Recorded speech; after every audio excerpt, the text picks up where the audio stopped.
स्वागत है आप सभी का। आज हम वापस वही मूल अधिकारों के इम्पोर्टेंट क्वेश्चन है जो डिफरेंट एग्जाम में आए हुए हैं, वो इम्पोर्टेंट क्वेश्चंस लेके आए। पर वीडियो में मैं चार पांच क्वेश्चंस लाता हूँ और वो अगर आप अच्छे से करते हैं तो आपका सिलेक्शन मूल अधिकारों के तौर पे हो जाएगा। मगर उसमें उसके लिए आपको पहले मूल अधिकार पढ़ना है और उसके बाद ये क्वेश्चंस करनी है और तब तक करते रहने और तब तक मूल अधिकार पढ़ना है जब तक कि सारे सही नहीं हो जाए।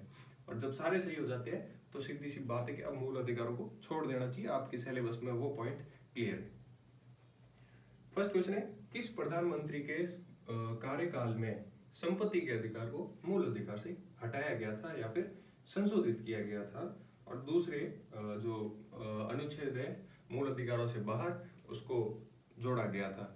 भाग 12 में उसका अनुभाग 4 के तहत उसको जोड़ा गया, अनुच्छेद 300 क में रखा गया था। तो वो कौन सा है, कौन से प्रधानमंत्री है? तो जवाहरलाल नेहरू, लाल बहादुर शास्त्री, इंदिरा गांधी और मोरारजी देसाई। जैसा कि मैंने आपको बताया था, 1978 के तहत 44वां संविधान संशोधन मोरारजी देसाई जो हमारे प्रधानमंत्री थे उनके समय किया गया था। तो जवाहरलाल नेहरू नहीं होगा और लाल बहादुर शास्त्री भी नहीं होगा, इंदिरा गांधी भी नहीं होगा, वो मोरारजी देसाई होगा। नेक्स्ट क्वेश्चन है, किस मामले में निजता के अधिकार को मूल अधिकार घोषित किया गया?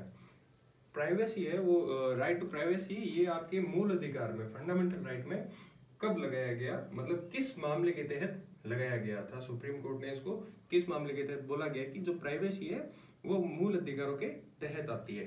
तो पहला है पुट्टस्वामी बनाम भारत संघ, नागार्जुन बनाम भारत संघ, सुब्रमण्यम बनाम भारत संघ और छेदीलाल बनाम भारत संघ। एक बार पढ़ लीजिए, जल्दी मुझे बताइए।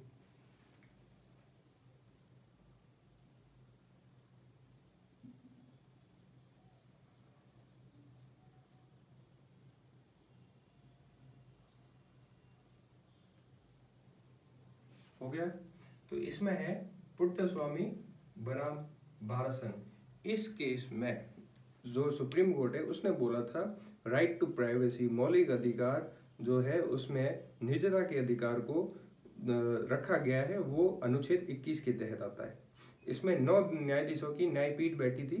ये बात है लगभग आपके डेट है इसकी शायद 24 अगस्त 2017, ठीक है, 24 अगस्त 2017 को ये फैसला दिया गया था।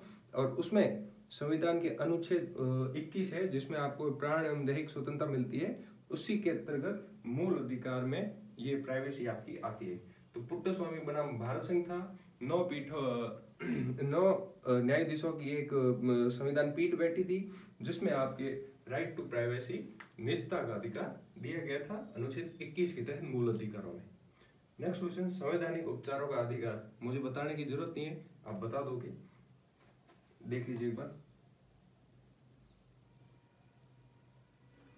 संवैधानिक उपचारों का अधिकार आप देखते हैं सारे वन बाय वन। अनुच्छेद 14 क्या कहता है?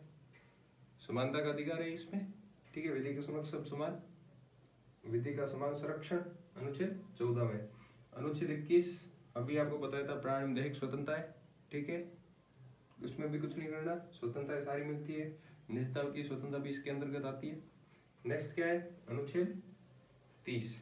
अनुच्छेद 30 क्या कहता है? ये कहता है जो संस्कृति और शिक्षा संबंधी जो मूल अधिकार है हमारा 5वां, उसी के तहत ये भी आता है। इसके अनुच्छेद 30 कहता है शिक्षा संस्थानों की स्थापना या उनका प्रशासन प्रबंधन जो है वो आप कर सकते हो। उसके बाद आता है, और ये अल्पसंख्यकों के लिए शिक्षा संस्थान जो कर सकते हैं ना, वो अल्पसंख्यकों के लिए। उसके बाद आता है अनुच्छेद 32। अब एक ही रह गया, सारे ऑप्शन हो गए, तो हमारा करेक्ट आंसर होगा अनुच्छेद 32। अनुच्छेद 32 है, ये हमारे संवैधानिक उपचारों का अधिकार है। 32 से आप 33 भी कह सकते हो।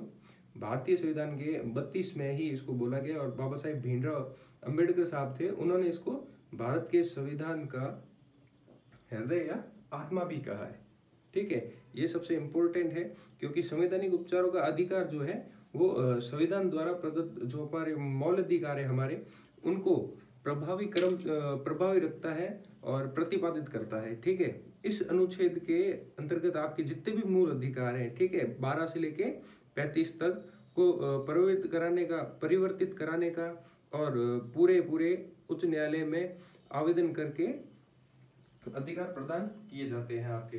ठीक है, अगर आपका कहीं पे भी हनन होता है मूल अधिकारों का तो अनुच्छेद 32 के तहत आप सुप्रीम कोर्ट भी जा सकते हो। तो ये था हमारे आज के। नेक्स्ट वीडियो में हम मिलेंगे नए क्वेश्चंस के साथ। Thank you.